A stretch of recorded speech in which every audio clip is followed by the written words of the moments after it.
утро ве поздравуваме од Средното училиште Никола Карев, односно од спортската сала, каде што ќе говориме за спортскиот успех на средношколците. Имено повторно го докажа нивниот спортски дух и се вратија од Златибор, Србија, со освоено трето место на европско првенство. Имено кошаркарите од Средното училиште повторно со ова ја продолжија на некој начин традицијата на низата успеси. Ово утро сме заедно со дел од нив, односно со дел кои што го освоија третото место, но се разбира и со професорот Венци Рангелов. На сите ќе посакам добро утро и ќе ви го честитам успехот. Најпрво ќе го започнам овој разговор со професорот. Добро утро и добро дојдовте во утринска. Добро утро. На самиот почеток ќе прашам професоре, што беше клучно за постигнатиот успех во Србија?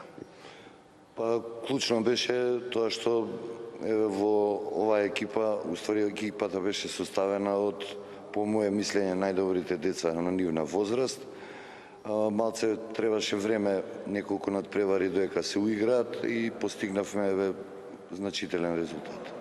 Дали може би имавте некаква поддршка од некои институции во однос на надпреварот и самата организација?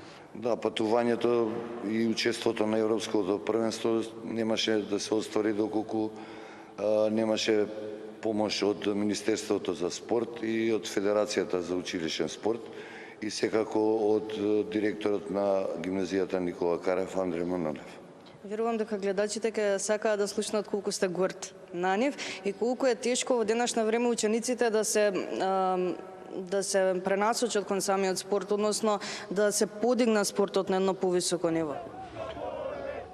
Се е помал бројот на ученици што активно тренираат некој спорт, така да овој успех е уште поголем ако се знае тоа и учество на многу подобри репрезентации, да кажем, или екипи од нашава и ете, успеавме да освоиме трето место.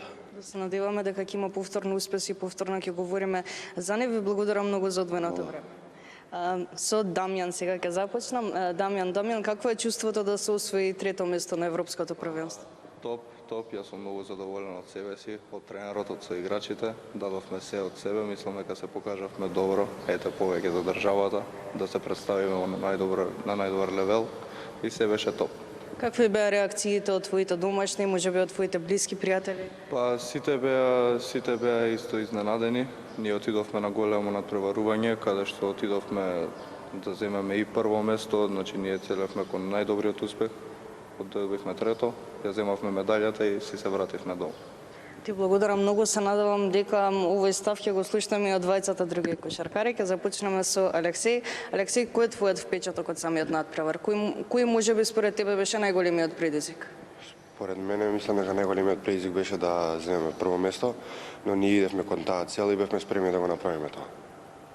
Какви беа реакциите од твоите домашни? Како ти се почувствува кога го освоивте самото трето место? Се почувствував многу добро, но ја бев спремен да земам прво место, бидејќи идевме кон таа цел и мислев дека ќе биде многу подобро да земам прво место. Но секако ќе има и подобро и се разбира дека повторно ќе дојдам овде и ќе поразговараме и Димитар, да не сгрешам. Димитар, кој е твојот впечаток и како се чувствуваше после враќањето од Србија токму овде? Јас сум многу задоволен и многу сум среќен што успеавме да освоиме нешто, да кажам, ама сакав да освоиме прво место, многу бев, не знам, малце нервози имаше таму, ама сепак трето место е многу добро. Секако може и подобро, но и ова е голем успех. Овој одговор значи дека понатака доколку би оделе повторно на надпревар, се разбира дека го зимате првата. Да, мора. Ти благодарам многу за одвоеното време и ви благодарам на сите што имавме можност да говориме за еден ваков голем успех. Се надевам дека со внимание не слушавте и го задржавме вашето внимание. Ние се гледаме повторно некаде околу 9 часот со нова интересна актуелна тема од областа на културата.